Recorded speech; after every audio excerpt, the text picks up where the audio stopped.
اس نے کہا روم کے بادشاہ نے، بندہ ضائع کرنے والا نہیں، وزیر نے کہا بادشاہ سے، اس نے کہا کیا کریں؟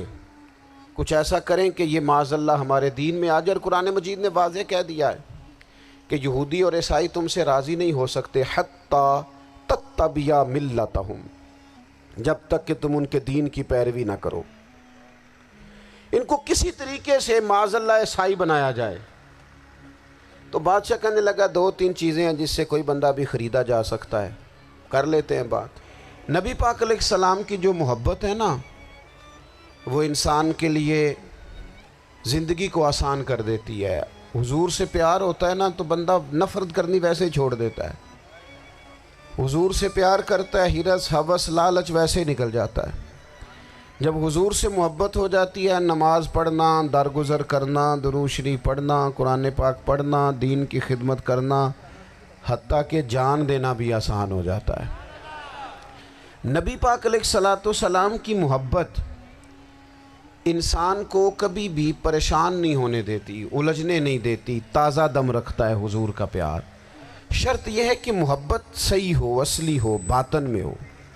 یہ آپ کے ذہن کے اندر کبھی بھی کسی بدبو کو نہیں آنے دے گی، طبیعت کو تازہ دم رکھے گی، سکون میں رہیں گی۔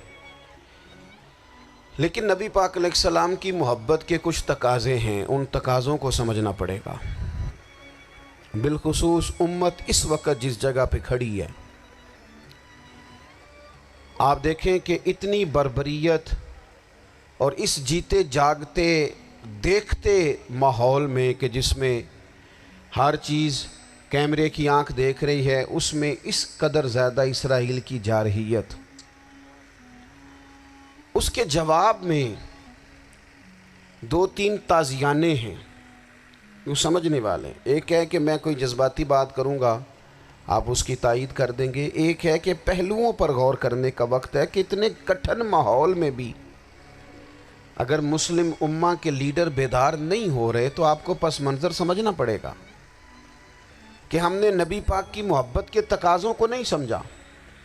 حضور سے محبت ہے نا تو پھر نبی پاک کو تو سادہ طرز زندگی پسند ہے، حضور کو تو پسند نہیں ہے۔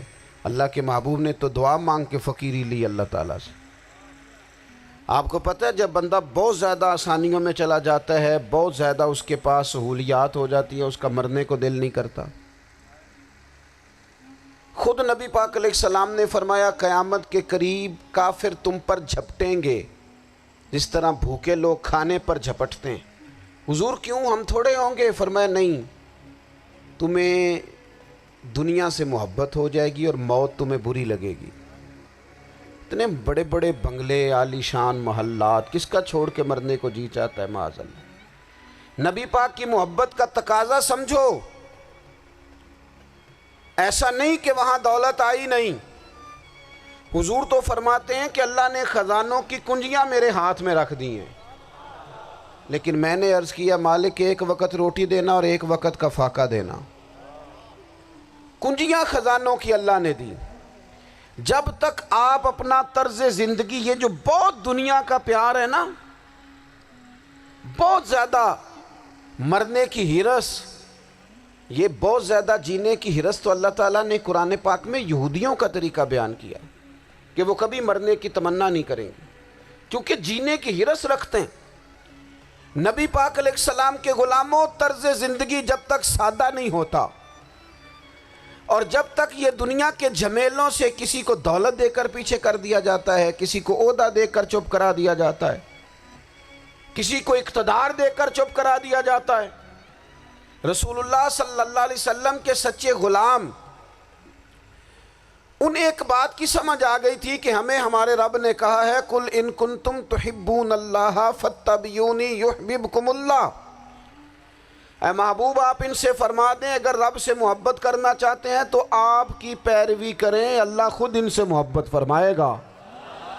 جب رب بھی ان کا ہو جائے گا، جب رب بھی ان کا کی محمد سے وفاتوں نے تو ہم، یہ جہاں چیز ہے کیا، یہ لوح و قلم تیرے ہیں، اس کا کیا مطلب ہوا؟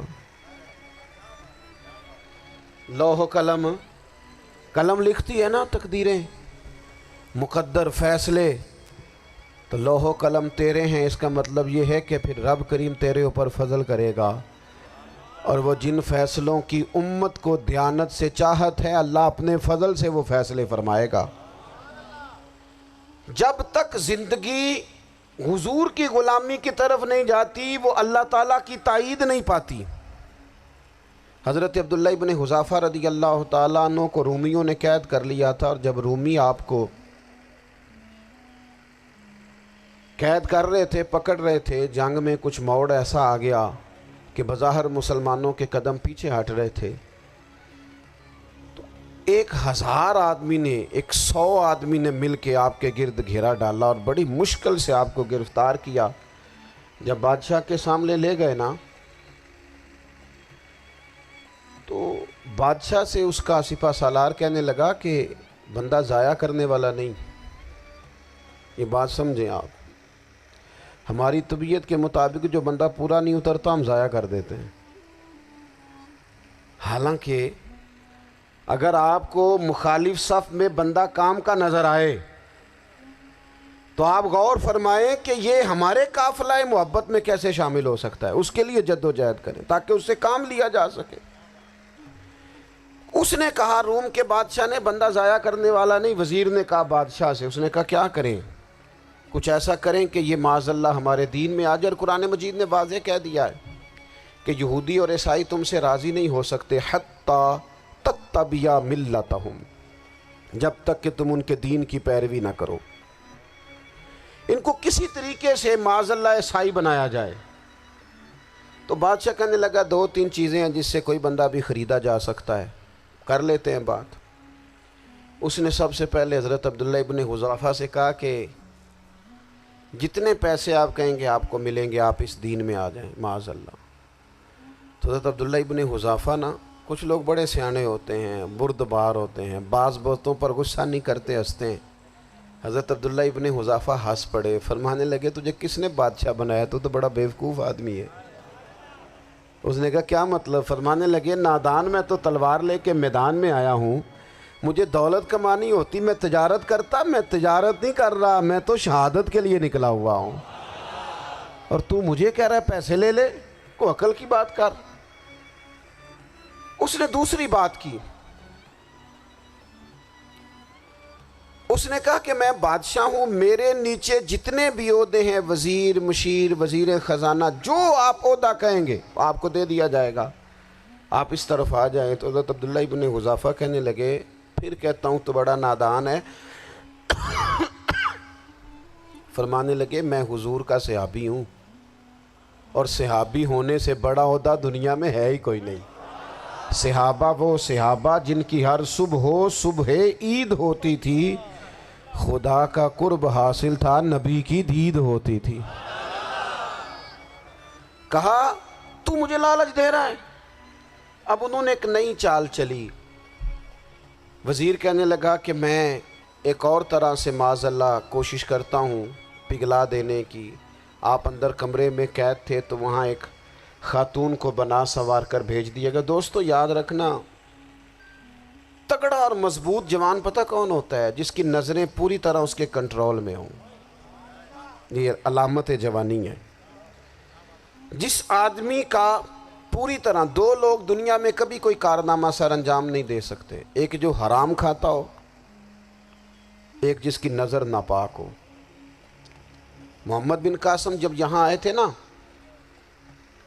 تو ایک دن بڑے پریشان تھے، تو ایک بزرگ کہنے لگے آپ کیوں پریشان ہیں؟ کہنے لگے راجہ دہر سے مقابلہ ہے، اور ہماری فوج تو سندھ کے رستے بھی نہیں جانتی، زبان بھی نہیں جانتی، لڑیں گے کیسے؟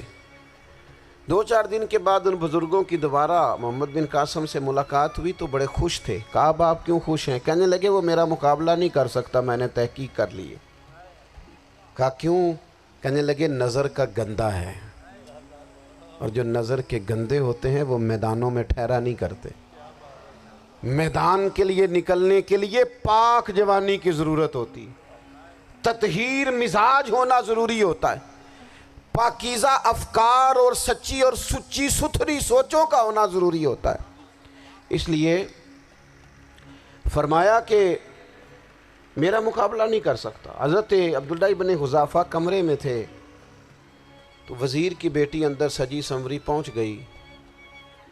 جیسے ہی آپ نے اس کفر کی چال کو دیکھا تو تیمم کر کے نفل شروع کیے. وہ ساری رات بیٹھی رہی، رب کا بندہ ساری رات عبادت کرتا رہا. عبادت بڑا سہارا ہے، مصلی بڑا سہارا ہے اللہ کے بندوں. صبح دروازہ کھولا، وزیر نے اپنی بچی سے پوچھنا چاہتا تھا رزلٹ کیا نکلا، تو وہ کہنے لگی پیچھے ہٹ جا، اب تیرا میرا تعلق کوئی نہیں، میں نے نبی پاک کا کلمہ پڑھ لیا.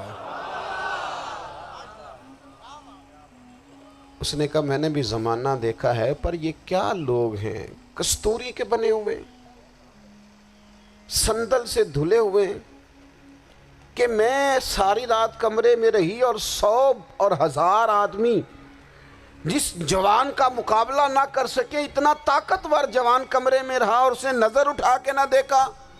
او کچا رنگ للاری والا جڑا چڑھدا تے لیندا رہندا ہے، اے عشق تیرے دا رنگ محمد چڑھیا پھر نہیں لیندا. میں کہا ایک دفعہ نظر اٹھا کے نہیں دیکھا، کمال ہو گئی. اتنے بڑے لوگ، اتنی بڑی سعادت مندی، فیروز بختی، معاملہ فہمی حد ہو گئی. اللہ اکبر. دوستو، بادشاہ جب پوری طرح ہار گیا نا، اس نے کہا مار دو. تیل گرم کیا ایک کڑاہی میں، اور جب آپ کو اس میں ڈالنے لگے تو آپ کی آنکھوں میں آنسو آ گئے. بادشاہ کا خیال ہوا شاید نرم ہو گئے ہیں. کہنے لگا روئے کیوں؟ فرمانے لگے سوچتا ہوں جان ہی ایک ہے، کتنا مزہ ہے اس کی راہ میں جان دینے کا، کتنی لذت ہے اس کے نام پر مرنے میں، کتنا لطف ہے. جے تو چڑھیا اتے دار بھی نہیں، تے جے تو وکیا عشق بازار بھی نہیں، تے ایڈا سستا سودا پیار بھی نہیں، تے ایڈا سستا لبدا یار بھی نہیں. کئی جنگل گانے پیندے نہیں، کئی دوزخ لنگنے پیندے نہیں، جے وہ اس ملوں بھی مل جاوے ایدوں سستا ہور بپار بھی نہیں. تے کچھ سمجھ نہ آوے لوکاں نوں وہ کادے نال شہید کرے، ڈٹھی یار دے ہاتھ تلوار بھی نہیں، پر او دا خالی جاندہ وار بھی نہیں. کہنے لگے ایک جان ہے نا، تو دل کرتا ہے ہزاروں ہوتی تو ایک ایک کر کے محبوب کے نام پہ قربان کرتا. جب میرے پاس ہے ہی ایک، کروں کیا؟ حضرت عبداللہ ابن حذافہ رضی اللہ تعالیٰ عنہ جب روئے اور بادشاہ نے یہ بات سنی تو بادشاہ اٹھ کے کھڑا ہو گیا. سارے وزیروں مشیروں کو کہنے لگا تم نے کہا تھا نا بندہ ضائع کرنے والا نہیں، یہ بھی ضائع کرنے والا نہیں. کہنے لگا میرا ماتھا چومو، تم جیسے لوگوں کو قتل نہیں کرنا چاہیے، آزاد کرنا چاہیے. عزیز، اپنی زندگی سے نا یہ بہت زیادہ ہرس، ہوس، طمع، اور یہ کسی بات کی بھی ہو، ہرس صرف پیسوں کی نہیں ہوتی ہے، شہرت کی بھی ہوتی ہے. یہ بیماری انسان کو اقتدار کی بھی ہوتی ہے، تعریف کی بھی بیماری ہوتی ہے. یہ سارے نقص ہوتے ہیں لوگوں کو، اور معاذ اللہ بعض جبوں کبوں کے اندر بھی ہوتے ہیں، وہاں بھی پنپتے ہیں. اپنی زندگی جب تک اس سادگی میں نہیں لاؤ گے جو رسول پاک نے عطا فرمائی ہے، جب لوگ آسانیوں میں پوری طرح الجھ گئے تو پھر وہ دور ہوئے اور کفر چڑھ گیا. دوسری بات، اللہ کے محبوب صلی اللہ تعالی علیہ وسلم کی محبت ہم سے تقاضا کرتی ہے کہ ہم اس مشن کے لیے کام کریں جس مشن کے لیے رسول پاک نے کام فرمایا ہے. ہم سارے کام بڑی مضبوطی سے، سوچ سمجھ کے، تدبر سے، حکمت سے، تقاضوں کو مد نظر رکھتے ہوئے کرتے ہیں. سارے کام، دین کے کام میں ہمارا مزاج نہیں ہوتا. او ہو جائے گا جی، آپ بسم اللہ پڑھیں جی، شروع کریں جی. آپ تقاضوں کو سمجھیں، چیزوں کو دبائیں نہیں، چیزوں پر غور کریں. کسی کے ذہن کی سطح پر سوال ابھرتا ہے، اس کا تسلی بخش جواب دیں. اپنی زندگی میں دین کے کام کے لیے اپنے آپ کو وقف کریں. اور دین کے کام کے بہت سارے پہلو ہیں. ہزاروں لوگوں کو قرآن پاک ٹھیک پڑھنا نہیں آتا، ہزارہا لوگ ہیں جو قرآن مجید کے مطالب سے آگاہ نہیں ہیں. دین کی بنیادی ضروریات سے لوگ نابلد ہیں. میں آپ کو کس طرح یہ بات سمجھاؤں کہ ہزاروں کی تعداد میں طلاقیں اس لیے ہوتی ہیں کہ مردوں کو طلاق کے مسئلے نہیں آتے. انہیں پتہ نہیں ہے کہ مجھے حقوق زوجین کے معاملے میں کیسے چلنا ہے. ڈھیر سارے گھروں میں تباہی اس لیے ہے کہ تربیت اولاد کا دینی منہج ہمیں نہیں پتا. اپنا حصہ ملائیں دین کے کام میں. ایک آدمی کو اگر تو نمازی کرنے میں کامیاب ہو گیا تیری زندگی بدل گئی. وہ دین بیزار لوگ جو ہمارے بیچ بیٹھ کے ہماری نوجوان نسل کو پگڑی اور داڑھی کا نام لے کے بنیادی طور پر دین سے دور کرتے ہیں، ایسے نوجوانوں کو دین کا پیغام محبت دے کر دین کے قریب کرنا ہماری ڈیوٹیوں کا حصہ ہے. ہمیں ذمہ داری کا احساس کرنا پڑے گا، ہمیں یہ خاص قدم اٹھانا پڑے گا، توجہ دینی پڑے گی. مساجد، مدارس، میں آپ سے عرض کروں اتنی ڈٹ کے مخالفت ہوتی ہے نا مدرسوں کی، اتنی ڈٹ کے. میں ادارہ چلاتا ہوں، اس کے چلانے میں جو مشکلات ہیں وہ تو ہم بتا نہیں سکتے آپ کو، اس لیے کہ میری قوم، میرا اس قوم سے تعلق ہے جو نعت خواں امیر کرنا چاہتی ہے، مدرسے نہیں. ہاں نقیب خطیب پیدا کرنا چاہتی ہے، شعر و شاعری کی زندگی کو پروان چڑھانا چاہتی ہے. فقط ہمارا ان لوگوں سے تعلق ہے جو لاکھوں کروڑوں روپیہ محافل پہ لگائیں گے.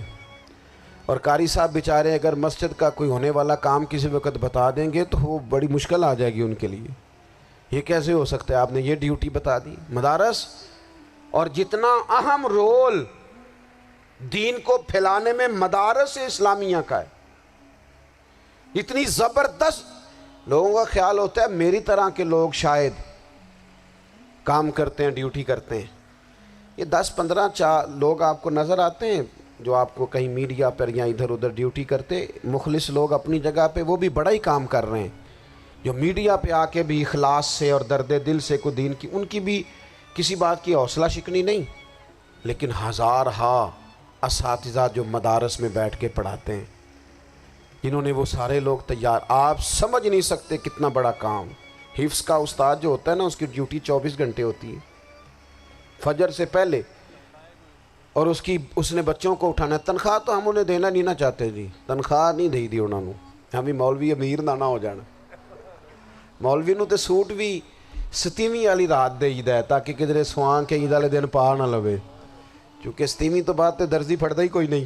کیوں حضرت؟ ایسا ہی ہے نا، اس وقت تو نہیں نہ لیتا. تو ہم چاہتے ہیں مولوی ہماری مرضی کے ہماری طرح کا سوٹ نہ پہن لے. مدارس کی مضبوطی آپ یہ دیکھ لیں، یہ صلاح الدین ایوبی کا تعلق بھلا کس چیز سے تھا؟ غوث اعظم کے مدرسے سے. حضور غوث اعظم کے مریدوں کی جماعت اس کے ساتھ شامل تھی. کون لوگ تھے جنہوں نے مدارس سے فیض پایا؟ رازی اور غزالی، حضور غوث اعظم، خواجہ اجمیر، یہ سب لوگ مدارس کے لوگ ہیں. کمزوریاں ہیں، غلطیاں ہیں، بہت ساری چیزوں کی اصلاح کی ضرورت ہے، لیکن یہ دین کا بہت بڑا قلعہ ہوتا ہے مدرسہ. لیکن اس کی مخالفت کی جاتی ہے. مجھے بتائیے، اگر مدرسوں میں کمزوریاں ہیں تو کالجوں یونیورسٹیوں میں نہیں ہیں؟ ہم نے کبھی مخالفت کی ہے بند کر دو سارے؟ لیکن لوگوں کا جب خیال آتا ہے، جب ہمارے ایک سابقہ وزیر صاحب تھے سر راہ، کسی دعوت میں میری ان سے ملاقات ہو گئی تو انہوں نے کہا مدرسوں کا کردار کیا ہے آج کے ماحول میں. میں نے انہیں کہا کہ مختلف کورسز آپ کراتے ہیں نا، تو اس کے لیے پھر مختلف ویکینسیز ہوتی ہیں. جہاں بچوں کو مدرسے کا کورس کرایا جاتا ہے تو استاد بننا ہوتا ہے، اس نے خطیب بننا ہوتا ہے، مسجد کی ڈیوٹی کرنی ہوتی ہے. میں نے کہا آپ بالکل کوئی حکومت سرپرستی نہیں کرتی، لیکن اللہ کا فضل ہے. کبھی آپ نے کوئی مسجد سنی ہے جس میں جمعے والے دن مولوی نہ ملا ہو جمعہ پڑھانے کے لیے؟ کبھی آپ کو رمضان میں ایسی مسجد ملی ہے جس میں قرآن مجید سنانے کے لیے حافظ نہ ملا ہو؟ یہ ہو سکتا ہے کسی حافظ کو مسجد نہ ملے. تو مدارس کے ذمے جو کام تھا مدارس نے جم کے کیا ہے اور ڈٹ کے کیا اللہ کے فضل سے. اور مدارس کے لوگوں کو بھی کمزور نہیں پڑنا چاہیے، کبھی کسی وزیر، مشیر، مالدار کے روب میں نہیں آنا چاہیے، قطعاً نہیں. کیوں؟ کہ یہ وہ عظیم لوگ ہیں رسول اللہ صلی اللہ علیہ وسلم کے دین کے غلام، کہ ابھی ایک لفظ نہیں پڑھا ہوتا الف با تا سا، پہلے دن گھر سے نکلتے ہیں تو حضور فرماتے ہیں اللہ کے فرشتے ان کے پیروں کے نیچے پر بچھا بھی دیتے ہیں. پہلے دن اتنا بڑا اعزاز ملتا ہے.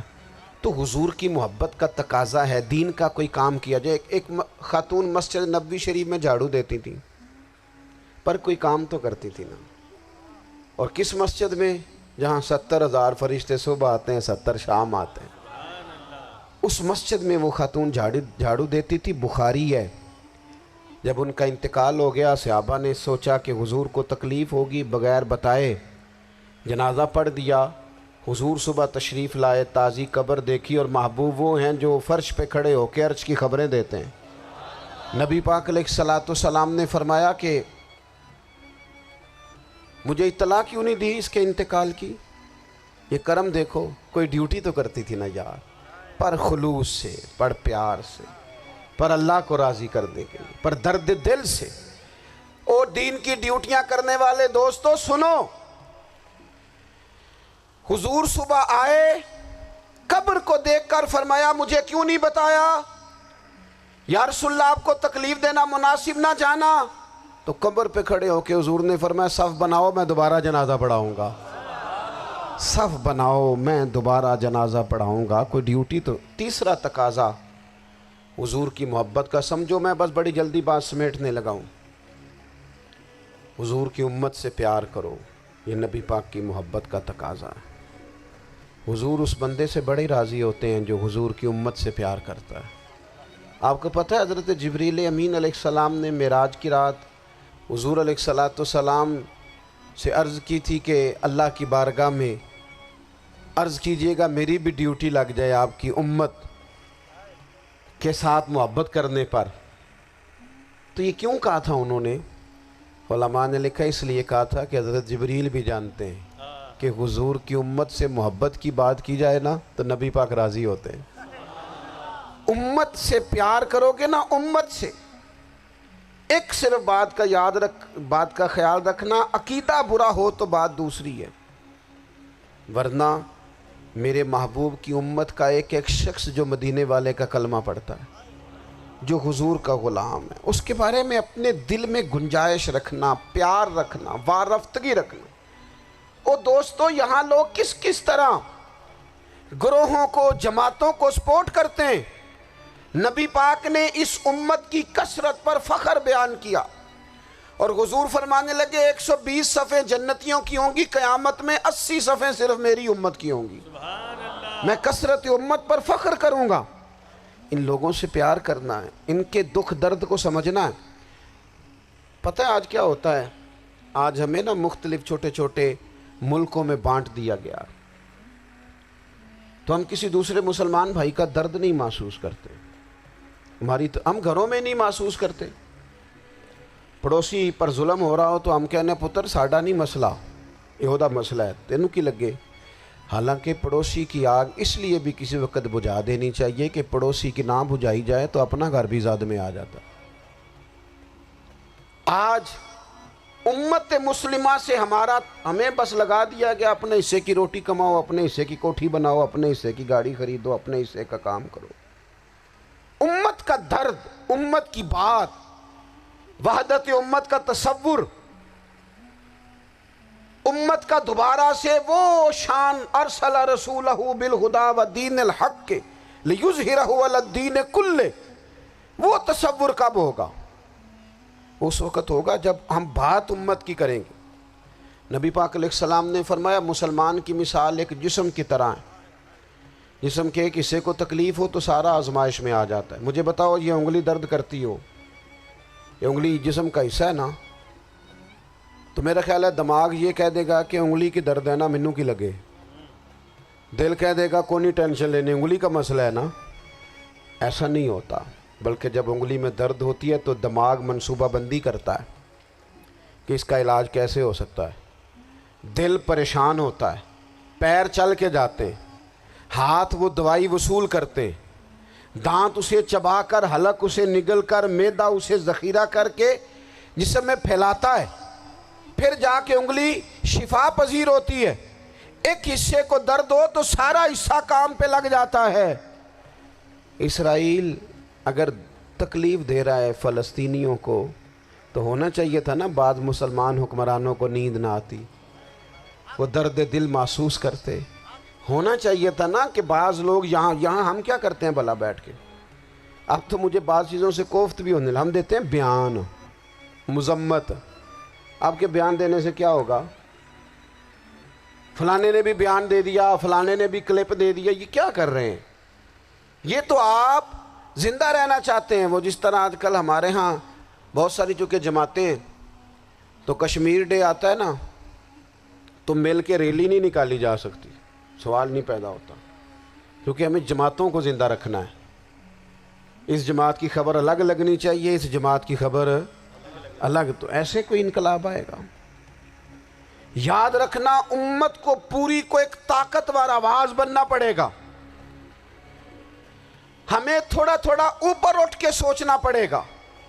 خدا را اللہ تعالیٰ مجھے معاف کرے اگر کوئی بات میں سطحی کر رہا ہوں, دل کی گہرائی سے عرض کرتا ہوں اب تو بڑا سخت وقت آ گیا. اب چونکہ اب تو کیمرے کی آنکھ آئی ہے تو وہ زخمی بچے دیکھے نہیں جاتے, وہ تڑپتی مائیں دیکھی نہیں جاتی, وہ سسکتی اور آواز دیتی بیٹیاں سنی نہیں جاتی.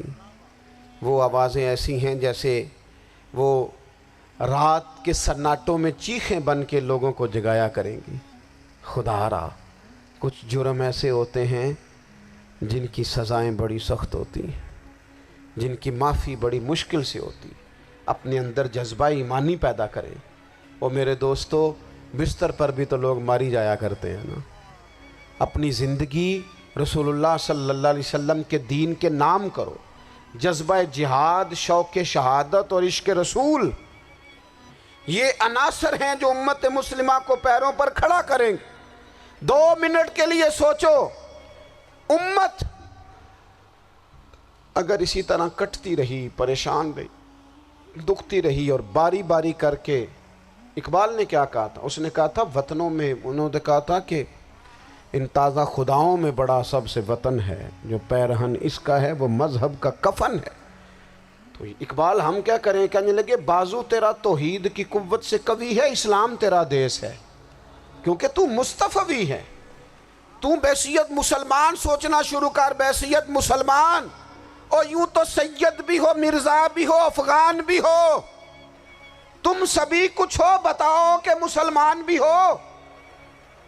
تمہارے اندر کہیں سے کوئی مومن بھی بولتا ہے کہ نہیں؟ علاقائی تعصبات اور ملکی سرحدوں میں قید ہو جانے والوں, تم ایک نبی کی امت ہو. کیوں نہیں سمجھتے جب کشمیر کی بیٹی روتی ہے تو مدینے والے محبوب پاک علیہ السلام کی امت کی بیٹی روتی ہے, جب فلسطین کی بیٹی روتی ہے تو امت کی بیٹیاں روتی. خدا را کچھ درد دل اپنی طبیعت میں پیدا کریں. میں حکمرانوں کی بات نہیں کرتا, میں تو عام لوگوں سے ایسے تبصرے سنتا ہوں جو نہیں کرنے چاہیے. اور نہیں جی نہیں, دوسرا رخ بھی دیکھو, عام آدمی اٹھ کے, عام لوگ بھی یہ خطرناک سوچیں اور ان سے خوفناک نتائج برآمد ہوں گے. تو 3 باتیں میں نے آپ کی خدمت میں عرض کی ہیں. ایک تو کوشش کریں اپنی زندگی کے اندر کہ زندگی کو سادہ کریں. پیسہ ضرور کمائیں لیکن پیسے سے پیار نہ کرو, پیار تو مدینے والے رسول سے کرنا. دولتیں, ہرس, ہوس, طمع, ان سے باہر آؤ. اور دوسری گزارش آپ کی خدمت میں یہ عرض کی ہے, کچھ نہ کچھ دین کا کام, اور اس میں بھی شہرتوں سے بچتے ہوئے, تصویروں سے بچتے ہوئے. میں ہر محفل میں شاید کہتا ہوں میری فوٹو آ رہی ہے اور لائیو آ رہا ہے اور فلاں ہو رہا ہے, لیکن اس محفل کا خوبصورت انسان وہ ہے جو سب سے پیچھے بیٹھا ہے. وہ کسی فوٹو کے لیے نہیں آیا. اور میں ڈھیر سارے لوگ دیکھ رہا ہوں, یہ جو آگے بیٹھ جاتے ہیں بعض اوقات 5, 7, 10 لوگ, یہ بڑی تصویر سازی کرتے ہیں, لیکن جو پیچھے بیٹھے ہوتے ہیں, جو پیچھے بیٹھے ہوتے ہیں ان کی کوئی فوٹو نہیں آتی. اور میں نے بہت سارے لوگوں کو دیکھا ہے کبھی موبائل کو ہاتھ بھی نہیں لگاتے, لیکن جن کے لیے آئے ہیں انہیں تو پتہ ہے نا کون کون آیا ہے. اور کچھ دین کے لیے کریں. اور تیسری گزارش آپ کی خدمت میں یہ ہے کہ امت بن کر بھی ضرور سوچیں اور امت کے دکھوں کا مداوع بھی کریں اور امت مسلمہ کا درد بھی اپنے سینے میں ضرور محسوس کریں. اللہ تعالی ہماری اس بزم کو. یہ ایک بات اور سن لیں جی, نبی پاک علیہ الصلوۃ والسلام نے ارشاد فرمایا, لائیں جی, حضور سید عالم علیہ الصلوۃ والسلام نے ارشاد فرمایا کہ جب تک بندہ اللہ کے بندوں کی مدد میں رہتا ہے نا, اللہ بھی اس کی مدد کرتا رہتا ہے. یعنی اگر آپ امت کے لیے سوچتے ہیں, کوئی امت کے لیے فکر پیدا کرتے ہیں, کچھ امت کی سوچیں لاتے ہیں, تو اللہ بھی مدد فرمائے گا. اور یہ بات اچھی طرح یاد رکھیں, جب بھی بندہ کوئی ایسا کام کرتا ہے نا جو خالص اللہ کی رضا کے لیے ہو تو رب کی مدد ضرور آتی ہے۔ وَلَقَدْ نَصَرَكُمُ اللَّهُ بِبَدْرٍ وَأَنْتُمْ أَذِلَّةٌ، تو یہ کام کریں گے تو اللہ کی مدد بھی آئے گی۔ اللہ توفیق عطا فرمائے۔ وَمَا عَلَيْنَا إِلَّا الْبَلَاغُ۔